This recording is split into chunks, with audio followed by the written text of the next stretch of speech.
Hello again, fellow BeachBum traders. We hope that you had a great trading week last week. We hope that you found our weekly game plan from last week helpful to you in your trading. Please let us know if you found our weekly game plan from last week helpful to you in the comments below. And please let us know how your trading went this week. Good or bad, what did you learn? How can we improve our weekly game plans to help you succeed in your trading? Now let's get started preparing our game plan for next week.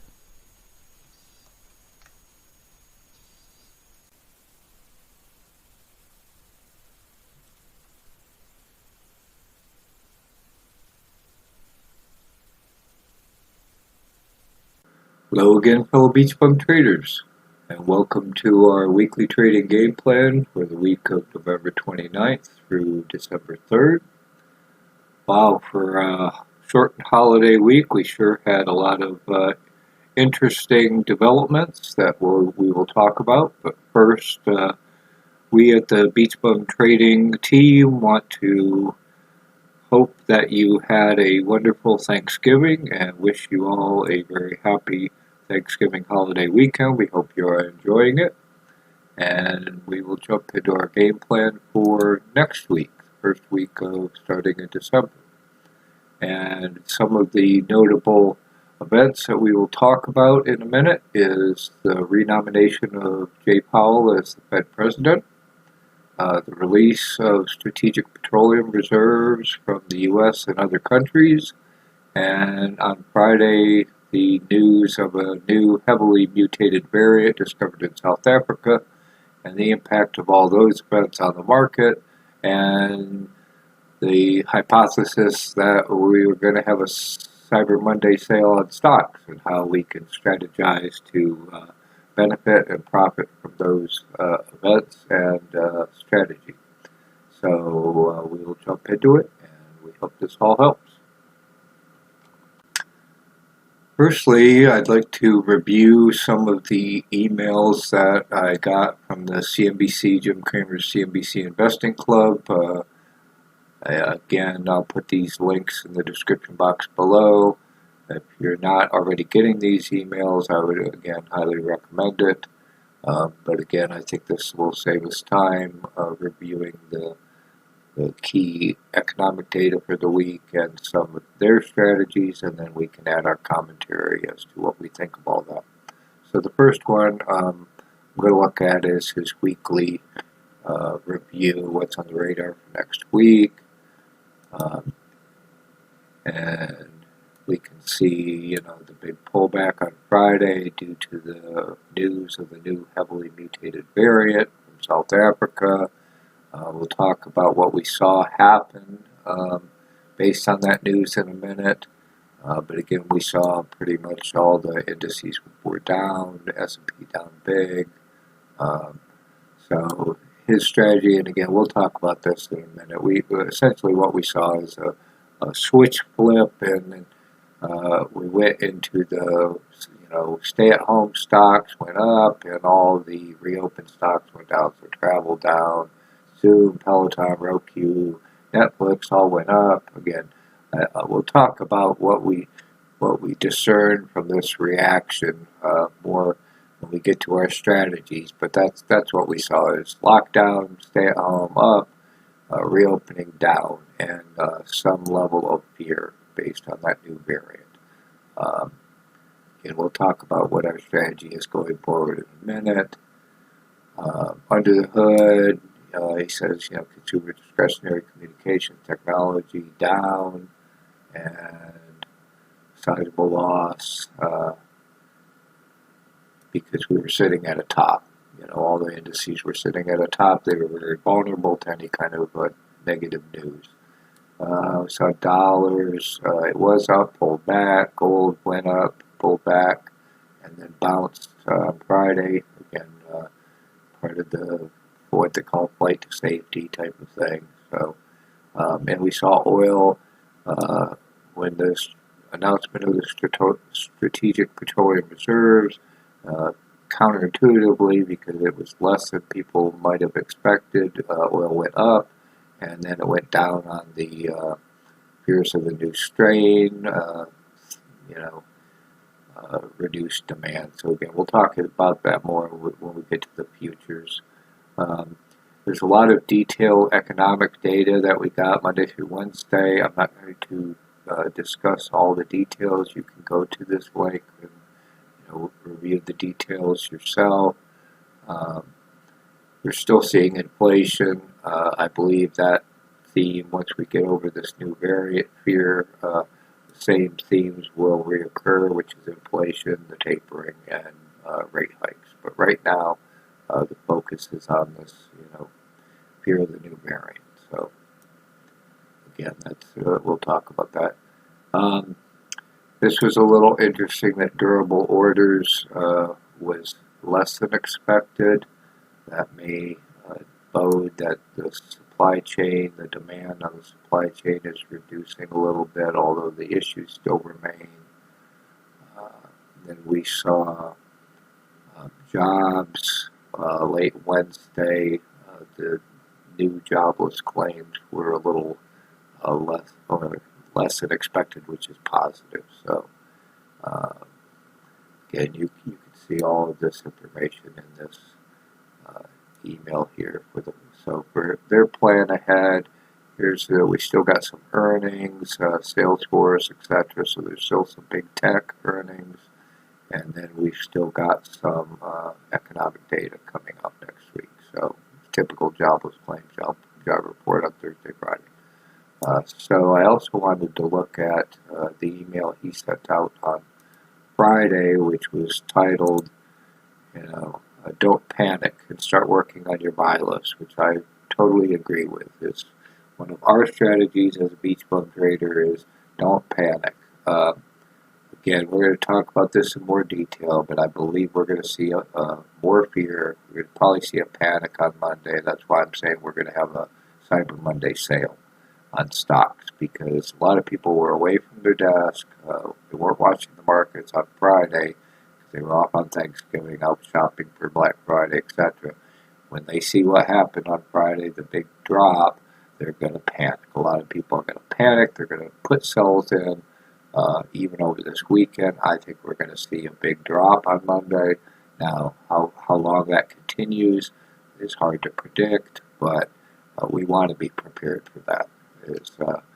We don't want to panic, and we want to start building our buy list and buy the cheap stocks, the values that go on sale on Monday and early next week, so we can benefit from it. Then I think we're going to see a bounce. When it occurs, I can't exactly predict, but once we hit the capitulation, peak fear, I think we're going to see a nice bounce. So I think there's a great opportunity to make some good money if we position properly. So here's what Jim says about, don't panic. We saw this steep sell-off because of the variant coming out, travel restrictions, so that Europe started, putting in place travel restrictions. I don't believe, this is again my prediction, I don't think the U.S. will lock down again, ever, fully. You may see states, regions, etc., but I don't think we'll ever go there again. I can discuss the details of that with anybody that wants to. If you'd like more details, put a comment in the comments below, and we can talk about it, or we can talk about it in the Facebook group. So there's a link to our Facebook group below. So here's what he's looking at. Here's some of the things he's putting on his buy list: testing and treatment. I agree, and we saw some mass plays go up, like APT, etc. We saw the vaccine plays went up, Moderna, Pfizer, etc. And again, we'll talk about this more in detail in a minute.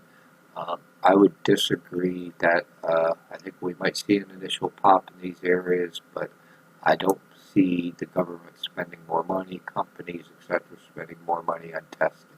Treatments, maybe, not testing.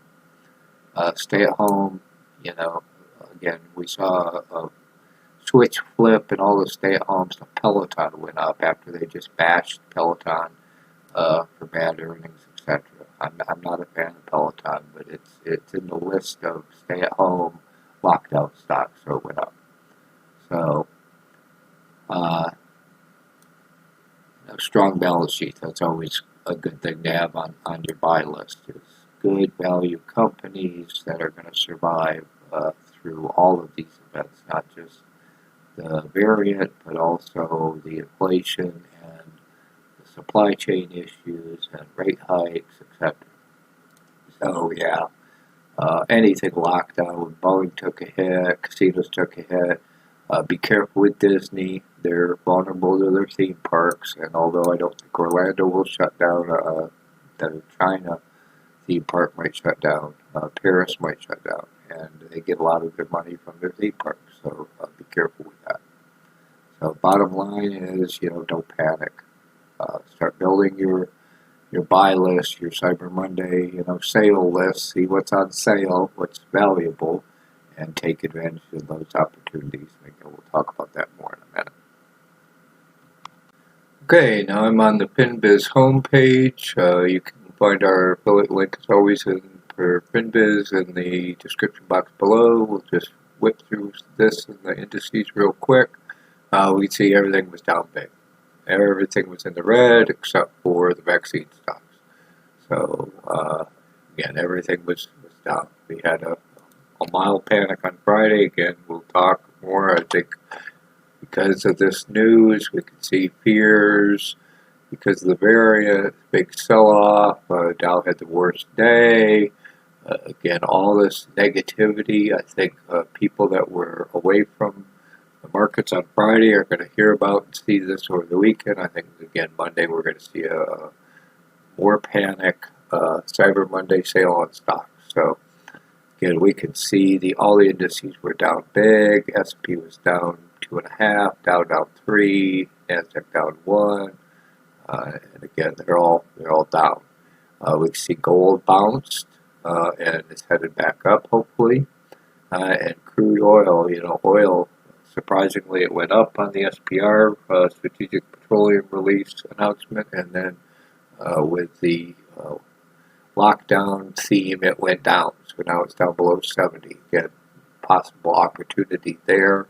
Another surprise, and again, this was the flip of the switch, is the treasuries all went back down, which is, again, very counterintuitive because it was just this, algorithmic flip to say, oh, when we're locking down, we want to buy bonds. And so the prices of bonds go up, yields go down, although we know the tapering is going to slow, and that's going to cause demand for bonds to decrease. So there's an opportunity here we'll talk about more in the near future.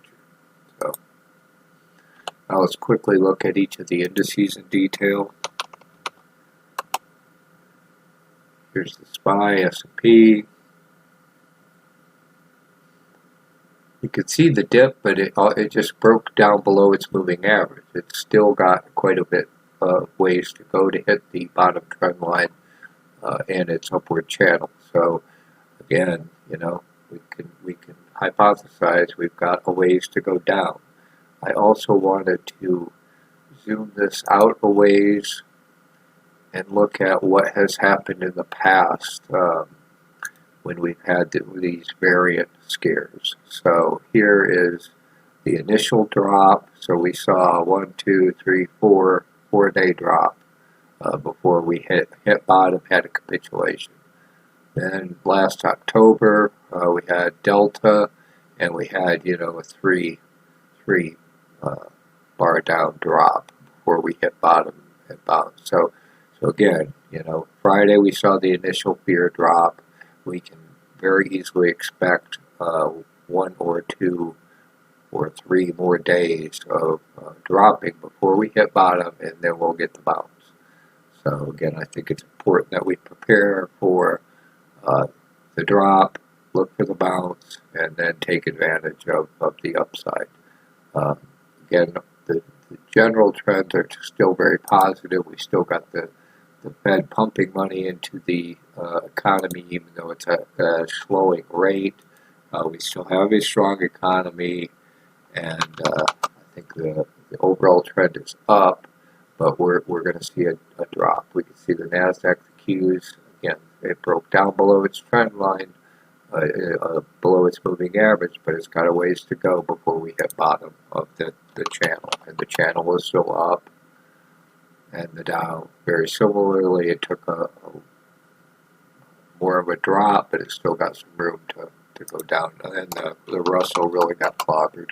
Again, that's flee from risk, flight to quality, but again, it's got a ways to drop before we hit bottom. And we saw the VIX spike. It briefly went above 28. It's sitting at 28.62 right now. One of the strategies we're going to talk about is, but you see it's got some room to go higher. The VIX could go to 40 if we back this out even farther. So what we did, and we'll talk about this in more detail in part 2 as well, is we have a buy order on the SPXY, and again we'll talk about the price targets in part 2, to catch that spike, because when the VIX spikes, it spikes quickly and then starts to revert back down. So we've got a buy sitting there waiting for that spike to take advantage of the panic in the VIX, and it is elevated. If we get the panic on Monday, get a spike, we'll catch it. So. And next we'll go talk about the futures. Okay, now I'm on the Futures tab of FinBiz. Again, you can find our affiliate link to FinBiz in the description box below. We can see all the major indices took a big drop on Friday. We can see the Dow took the biggest hit. Again, the futures are all pointing down, heavily down. So, and we see the Russell big down. So again, we can expect more downside. The futures are telling us there's more downside to come.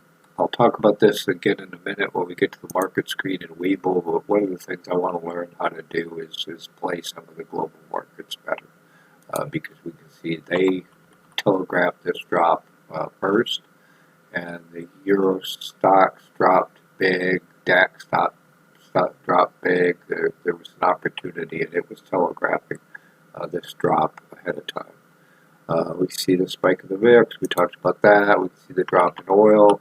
Again, it's pointing more downside in oil, but we know that the supply of oil is not really increasing.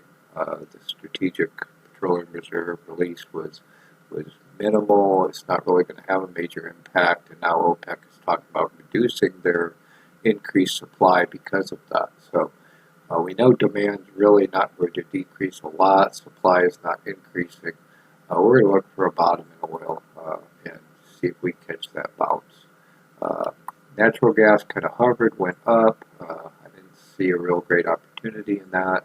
And then we could see the drop and then the bounce in gold and silver. So again, this flight to safety, reduced risks, and we also have the inflation factors going on that are positive for gold and silver. So we expect more upside in gold and silver. We were hoping to get back into GLDI. It didn't quite reach our price target on the downside. If we do get a quick dip, we will catch that, get back into GLDI. We're still in silver, and we're just collecting dividends on silver, so right now. Then we can see the treasuries. That was the interesting thing is, we got this pop in the treasuries. And again, this was just an algorithm. I'll call it algorithmic, even though it's computer algorithm or human algorithm. The result was the same as they said, oh, it's lockdown. We buy bonds, so the prices shot up, the yields came down. So we put a buy also in TTT, which is the long on the yield, the short on the price. It has not quite hit our price target yet. We'll talk about the price target in part 2. But we have that buy similar to the VIX, just sitting there waiting for that final drop in the yields. We'll catch that and ride it up because, again, we know tapering is going to occur. Interest rate hikes are going to follow the tapering completion, and interest rates are going to go probably 2% or higher. So again, we want to take that long on TTT again and profit from this increasing yields as going forward. So hopefully we'll be able to catch that. We saw the dollar was running very high and took a dip on that news. So, and that tended to help your commodities, gold and silver. So now we'll briefly look at the markets tab in Webull, and then we'll strategize. Hopefully this all helps. Okay, now I'm on the Markets tab of the online browser version of Webull. You can get your copy of Webull and get 2 or more free stocks with our affiliate link in the description box below. I'm also hearing that they may be running a special. I heard of a special where they were offering some money in crypto if you sign up for Webull right now. I don't have the details on that, but when you go to our affiliate link, you may see some additional promotions now through the end of the year in addition to the standard 2 free stocks. I'm going to go through this markets tab very quickly as we have a more detailed video. Please see this more detailed video of how to use the market screen in Webull. But if we quickly look at the where we ended on Friday, again we know massive decliners. We can see from the histogram most of them were kind of in the middle of between 2% and 5%. So again, downside, we see net inflow. We see heavy outflow out of the NASDAQ, some inflow into the New York Stock Exchange. So again, flight out of tech, out of the NASDAQ, and some back into the New York Stock Exchange. One of the things I wanted to point out here in the market screen that was really great is, and this is one of the reasons I get up before 4 a.m. and take a look at what's happening at 4 a.m. What are the themes, the trends, etc. Any gap up, gap downs.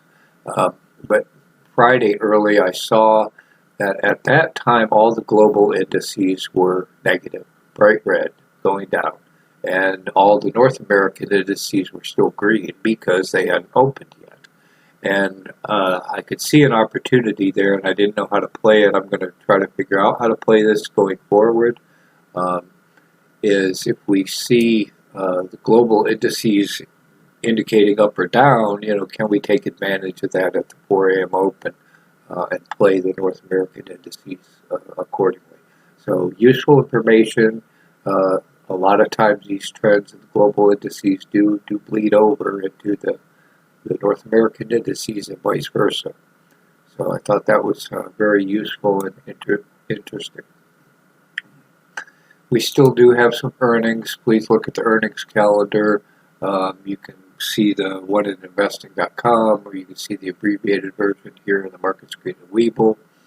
If we look at the after hours real quickly, what went up, biotech, I'm sure we had some other lockdown things that were up.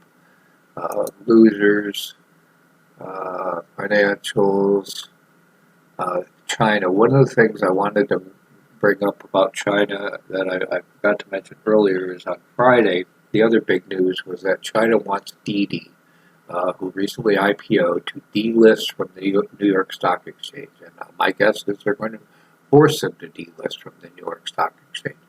The next question is, what other Chinese stocks are they going to pressure to delist from non-Chinese stock exchanges, and what impact will that have? As you know, we're not even considering any stocks in China or Hong Kong, and we have no plans to in the near future, but we would just warn you that if you are in Chinese stocks, you're at risk that one day they come out and they want them to delist, or they slap them with a fine. I also saw they slapped a fine on Alibaba at 10 cents also, and you could find your Chinese stock dropping, and you really have no recourse. So be careful with those. Again, we're staying completely away from China and Hong Kong stocks.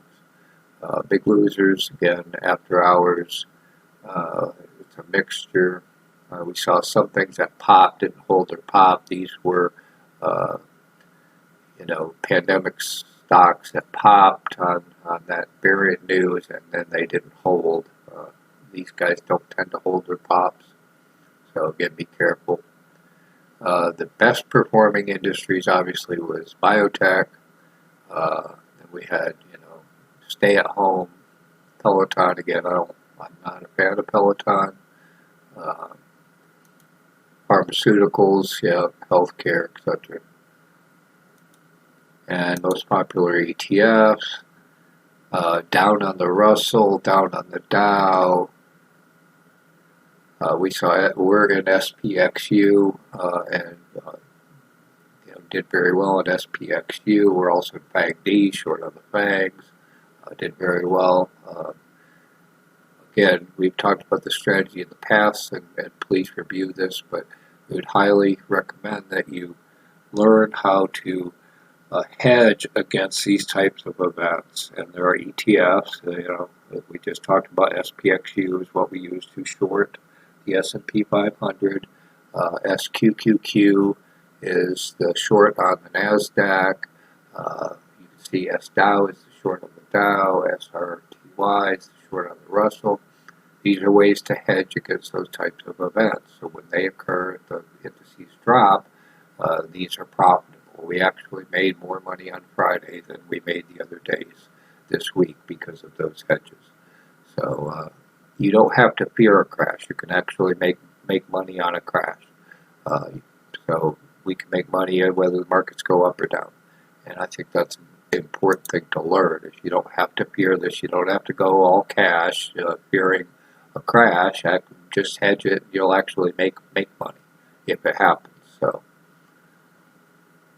again, the industrial ETFs, we're going to see pretty much everything's going to be red. So I'm not going to spend a whole lot of time on this.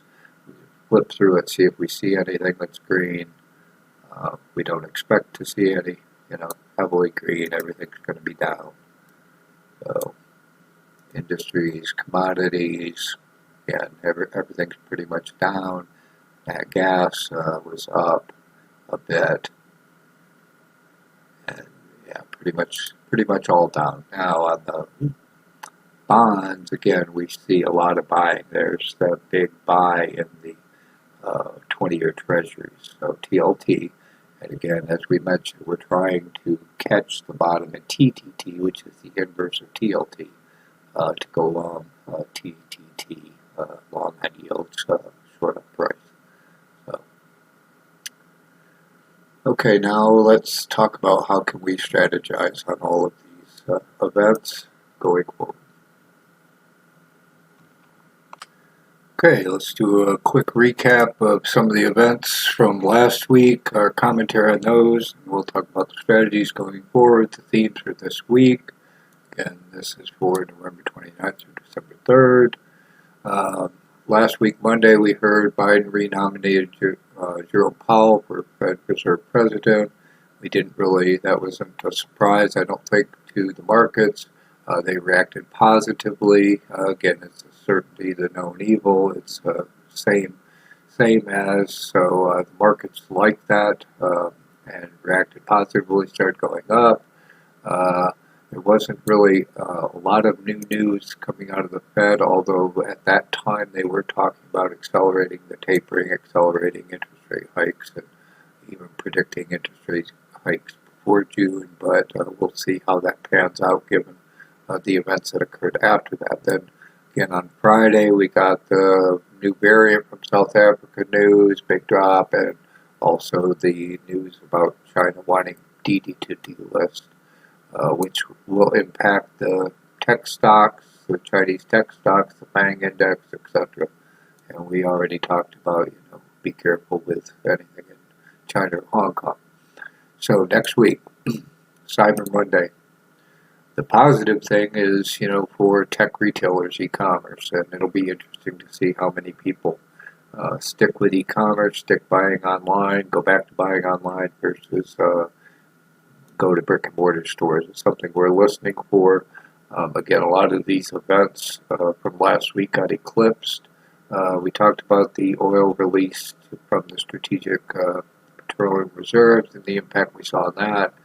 And we'll talk about, our strategy there. And then Friday, I think this is real important because when when this new variant was announced, I took notes on, what was the reaction. You could see some details about it. Some of these cases are breakthrough cases, people that were fully vaccinated. Even in Israel, I heard there was a case of someone who'd already had a booster and came down with the new variant. So it's highly mutated, a lot of contagion. They're talking about it surpassing Delta in terms of contagiousness, etc. So we expect that fear to hit the markets, particularly on Monday. But the reaction was interesting to these pieces of news, is that the indices, particularly the global markets, as I pointed out, really dropped very quickly. The VIX took a spike. We saw cryptocurrencies drop, gold up, oil was down. Again, the algorithmic reaction was, demand decrease. Treasury prices spiked up, yields down. Again, we talked about that. That was the flight to safety by bonds, the lockdown by bonds. We saw the lockdown stay-at-home stocks, pop up. Zoom, Roku, Teladoc, Peloton. Just the list of lockdown stay-at-home stocks went up, and the reopening stocks, travel, cruise lines, airlines, all went down. Vaccine stocks, mass stocks, the vaccine, Moderna, Anvax, Pfizer, APT, which is a mass stock. So, important lesson learned here, and I want us to take advantage of this going forward, because in my personal opinion, I don't think this is the last time we're going to see a new variant. I don't think this is the last time we're going to see this cycle. So it's important that we know, okay, if we're in, lockdown mode, what's the list of things that we do? What do we know? We know the VIX is going to go up, indices down. This list of stocks is going to go up. This list of stocks is going to go down. So when they flip that switch and we go lockdown mode, here's what you do, right? When we go reopening mode, we flip it the other way, right? Lockdown stocks go down, Zoom, Roku, etc. are going to go down. Vaccine stocks are going to go down. Reopening stocks, cruise lines, airlines are going to go up. And they're going to flip this switch again pretty quick when this particularly variant passes until the next one hits. So again, I think this is an important lesson learned. Now we know how it reacts when a new variant hits the news and causes fear, and we know when that passes and people start to say, oh no, we're going to reopen again. Okay, flip the switch the other way, and here's what we do. So hopefully y'all can benefit from this. I think this is an important lesson learned. Some of these other strategies are things I was going to talk about until that news hit on Friday. So I will probably hold off on talking in more detail so this doesn't get too long.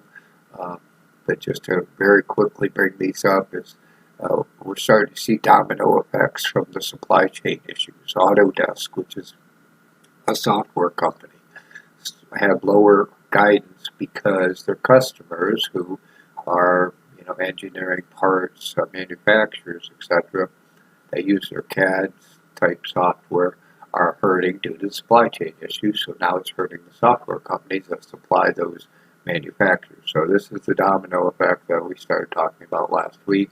We're probably going to see more of that. Electronics, consumer electronics are hurting. So you're probably going to see retailers, consumer electronics, retailer stores are going to get hit by some of this. Yeah, we'll talk about this more probably next week because it's surpassed by the variant news, etc. Same way, we'll talk about tax-related positioning more in the next coming weeks because, again, I think the big news is how do we play the variant news and the eventual flip back to reopening. Again, we talked about that this may last a couple days downside, and then when the news is that we're not going to lock down, we're not going to react differently, essentially, nothing has really changed all that much. It's just like Delta, it's another variant, and I think this will wane and we'll head back in the direction we were headed before. So they'll flip the switch back to reopening. We'll see travel will go up and Zoom, Roku, etc. probably continue down unless something else changes. So we hope this all helps. We hope all this information helps you start picking stocks that fit these themes and strategies and profit from them. In part 2, we'll talk in more detail about what stocks, ETFs, etc., how we're positioning based on these events and themes, and our price targets and our trading plans for each of those stocks, ETFs, etc. So, thank you for watching. We hope that you like this. Please smash the like button to help the YouTube algorithm show our videos to more of your fellow traders who hopefully can benefit from this information. Not already subscribed, please subscribe. Hit the bell so you get notified when we release new videos. And we'll come back for part 2. And we hope you have a great rest of your Thanksgiving holiday weekend. See you soon.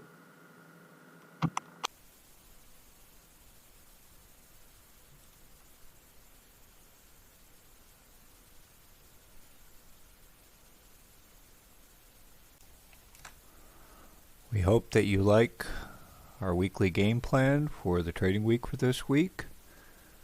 Thank you for watching the video to the end. If you found this helpful, we hope that you will choose to subscribe to our BeachBum Trading YouTube channel. And please click the bell icon below to automatically be notified whenever we publish a new video. Please also share this with your fellow traders and friends via the share button included below. And let us know if you found our weekly game plans helpful in the comments included below. And let us know how we can improve. What would you like to see more, less of, etc. Thank you again for watching. Good luck and have a great trading week. Bye.